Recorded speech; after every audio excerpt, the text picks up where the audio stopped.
एक दिन मुझे रैंडम डीएम आता है डिस्कॉर्ड पे, जिस डीएम में लिखा है, hi, I am fellow Japanese media enthusiast like you. I am searching for one and only lost media film made in India named Gogola 1966. This film was inspired by kaiju monsters films from Japan in 60s and 70s like Godzilla vs Kong. Gogola is the only film in India with such concept, but sadly no copy of the film is available today. I am searching for the film for a long time and here is all information that I gathered. इस docs file में लगभग सारे information थे जो कि इस particular individual ने gather किए हैं गोगोला के बारे में. And further in the message he asks for our help in order to do some research on the topic. Hi folks, I am Informa.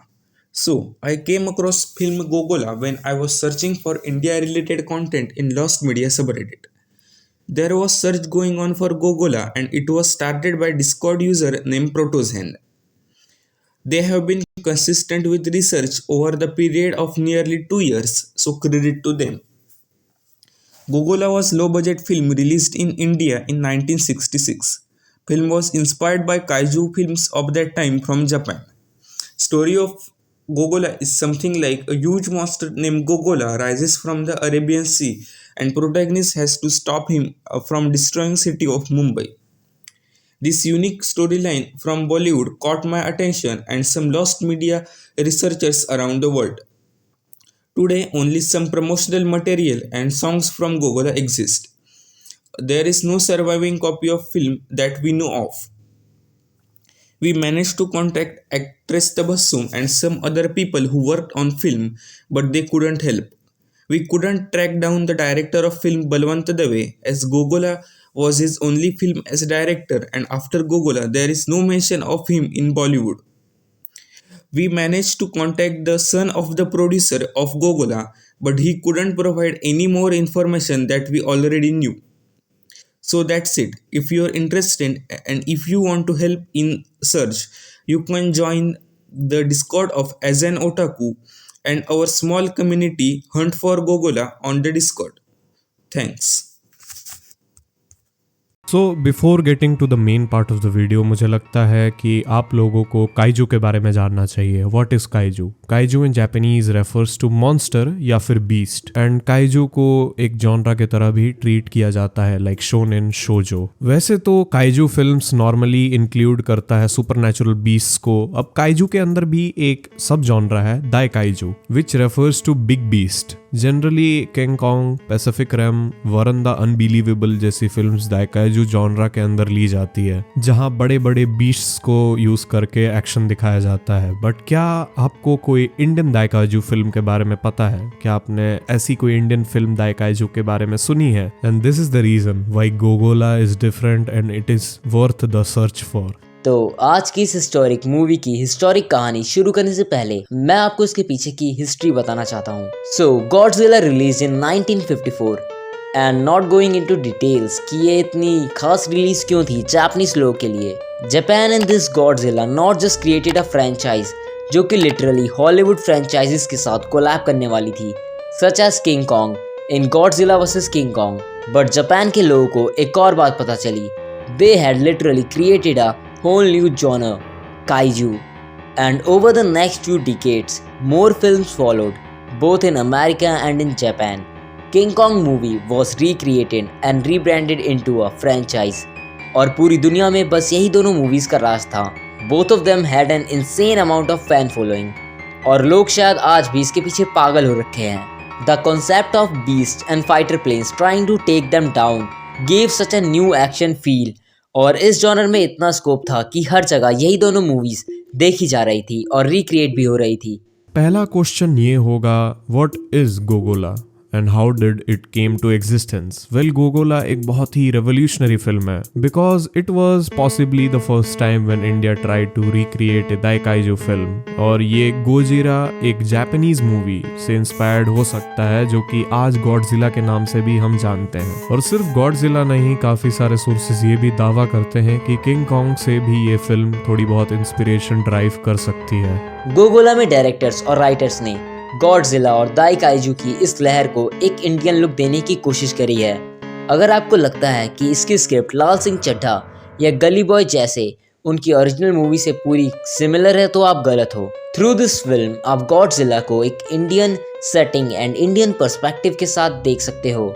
इसमें दाई काइजू एक्शन के साथ बॉलीवुड मसाला भी मिक्स किया गया है ताकि ये मूवी इंडियन ऑडियंस को सूट करे। But what went wrong? आज ये मूवी तुम कहीं पे देख क्यों नहीं पा रहे और ये लॉस्ट क्यों हो गई? वेल, इसका एक डायरेक्ट आंसर तो नहीं मिला है, but if you are going to check it out on internet you are not gonna find anything. But ऐसे कई सारे सोर्सेज हैं जिनके थ्रू हम ये तो कंफर्म कर सकते हैं that this movie existed and ये मूवी एयर हुई थी। It's an lost movie, it's an ghost movie, it no longer exist. एक टाइम था ये सिनेमा में लगती थी और लोग इसे देखने भी जाया करते थे मोस्ट प्रोबेबली। मे बी ये टीवी पे भी एयर हुई होगी, but as of today it is no longer accessible. इसका अभी तक Gogola 1966 Bollywood lost kaiju film official motion picture sound track को रिट्रीव किया गया है and it is uploaded on YouTube, जिसमें 4 ट्रैक्स हैं। आजा आजा प्यार करे, मोहे लादे राजा मछरिया रे, नाचो नाचो गोगोला जो कि गोगोला की ऑफिशियल थीम थी, जरा कह दो फिजाओं से, and a Indian company being a typical Indian company. इन गानों पे कॉपीराइट है, लिटरली फिल्म नहीं है बट कॉपीराइट जरूर है। So what's the plot of the film?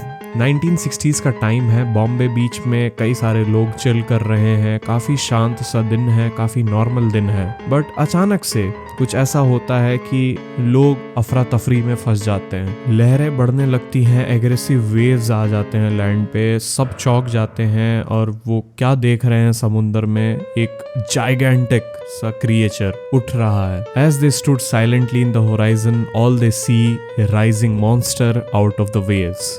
Just as Bombay witnessing the unbelievable, the mighty standing up on his feet, telling no one why and where, he looks up at the sky and roars, screams high, and then it starts to kick ass. किसी को नहीं पता कि ये चीज़ क्या है, कौन है और यहाँ कैसे आई, but one thing was evident, it didn't mean no harm. Gogola storms on the beach and there screams and cry beneath his foot. Everyone is running here and there as the beast makes its way from the sea. लहरें उसके पैरों के साथ बीच को तबाह कर देती हैं और चलते चलते उसके पैरों के नीचे बस लाशें, खून और गाड़ियों के ruins होते हैं। ये सब देख के हमारे मेन प्रोटैगनिस्ट कुमार, हीरोइन आशा और उसके साथी जो कि वहाँ मस्ती कर रहे थे अपनी जान बचाने के लिए भागते हैं और भागते भागते पुलिस स्टेशन पहुँच जाते हैं। पुलिस स्टेशन में वो पुलिस वालों को इस हादसे के बारे में बताते हैं, only to get rejected because at last कौन ही इस चीज़ पर बिलीव करेगा। जैसे जैसे गोगोला आगे बढ़ता जाता है वो गेटवे ऑफ इंडिया को अपने कंधों पे उठा लेता है और आधा साउथ बॉम्बे डिस्ट्रॉय कर देता है और कोई ऐसा नहीं है जो कि उसे रोक सके। जैसे ही बात बिगड़ने लग जाती है फाइटर प्लेन्स और टैंक्स को बॉम्बे में तैनात कर दिया जाता है, military takes over, emergencies imposed और सिविलियंस का एवैक्यूएशन शुरू हो जाता है। Planes are attacking the creature with guns and bombs. Tanks are constantly shooting at him. Trucks are firing artillery and missiles every second. But as Gogola steps in, no one gets out alive ever. देखते ही देखते firing fade down होना शुरू हो गई. But the destruction was still ramping over the city. Gogola emerges victorious over the military without a single fucking scratch. Military was giving up. और government उस बंदे को बहुत बड़ी रकम का इनाम देने की घोषणा करती है जो भी इस गोगोला को मार गिराएगा। पता नहीं कि ये क्या माल फूक के सोच रहे थे कि जो काम मिलिट्री नहीं कर पाई वो आम लोग कर दिखाएंगे। Now, who are the creators of this movie? This movie was directed by Balwant दावे जो कि इससे पहले वादिया मूवी टोन नाम की एक कंपनी के लिए लीड कैमरामैन रह चुके हैं, known for his work Hunter वाली 1935. And at that time actually ये बहुत कॉमन था to be promoted from a cameraman to be a director. Film production की गई थी TM Rai and Indradhanush film के द्वारा with the screen play by Shambhu नेमा. म्यूजिक दिया गया था राय एंड फ्रैंक और आर्ट डायरेक्शन था by बाबूराव पोडर. मॉडल और suits by D Malvekar. It stars Azad Irani as Kumar and Tabassum as Asha, along with Nayampali, Polson, Kumari Nazar and Bhale Rao. Azad Irani was one of the most prominent faces in the industry of that time, और वो mythological historic films में दिखाई पड़ते थे. Apparently उनकी हिंदी थोड़ी week थी तो वो ज़्यादातर स्टंट बेस्ड फिल्म्स में ही काम करते दिखाई देते थे. वैसे तो इनके क्रू लिस्ट में काफी नाम जुड़ जाते हैं, बट उनमें से एक बड़ा नाम है तबस्सुम का। तबस्सुम भी उस टाइम की एक बहुत प्रोमिनेंट एक्ट्रेस थी जिन्होंने 1947 में एज ए चाइल्ड एक्टर अपना डेब्यू किया था इंडस्ट्री में। मूवीज के साथ साथ वो दूरदर्शन के एक इंटरव्यू लाइक चैट शो फूल खिले हैं गुलशन गुलशन में भी काम किया करती थी for around more than 2 decades. और फिर उन्होंने अपना एक यूट्यूब चैनल सेटअप कर लिया जिसका आज 8 लाख सब्सक्राइबर बेस है। डी मालवेकर भी उस टाइम के बहुत बड़े प्रोड्यूसर डिजाइनर थे जिन्होंने बहुत क्रिएटिवली बहुत बड़े प्रोजेक्ट्स हैंडल करे थे।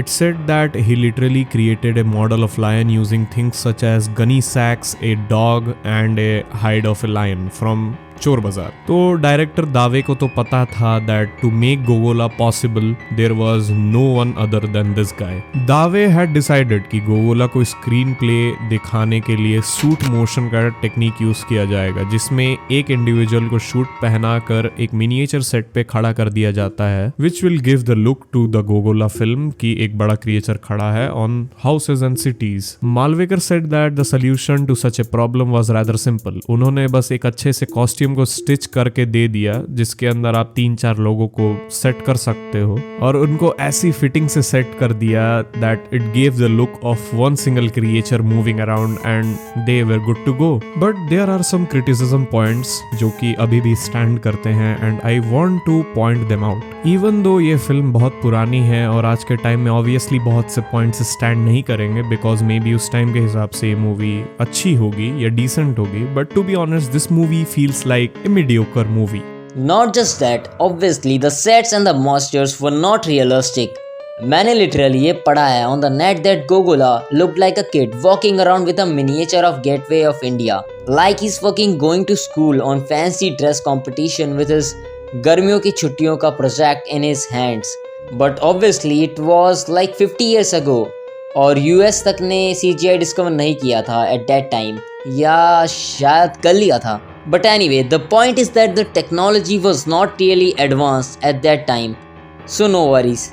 And that was the story of Gogola. As you have seen, ये movie एक historic movie है, especially from the point of view of the Indian-Japanese culture. I mean, giving the Japanese Godzilla a Indian look and Indian feel was a revolutionary idea indeed, but the execution lagged, as I said before. और शायद यही reason है कि लोग आज इसके बारे में उतना नहीं जानते और ये movie literally lost हो चुकी है। But मैं इसके पहले 10 मिनट ज़रूर experience करना चाहूँगा so that I can see how it was made. So that's it for this video and I know आजकल वीडियो थोड़ी लेट हो रही है because ऐसी वीडियोस को थोड़ा ज़्यादा टाइम लगता है because of the extensive research.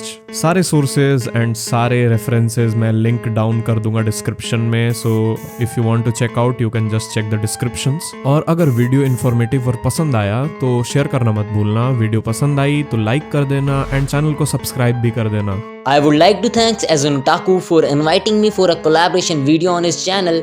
It was great doing collab with you. And आप सब भी जाने से पहले मेरे चैनल अभिनव टॉक्स को एक बार चेक कर सकते हैं। मैं भी कभी कभी अच्छे एनिमे वीडियोस बना के डाल देता हूँ। Azun Otaku को सब्सक्राइब करना ना भूलें if you haven't and like this video. So then, Abhinav talks signing out. So मैं आपसे मिलूंगा किसी और दिन किसी नए वीडियो में, तब तक के लिए सायोनारा।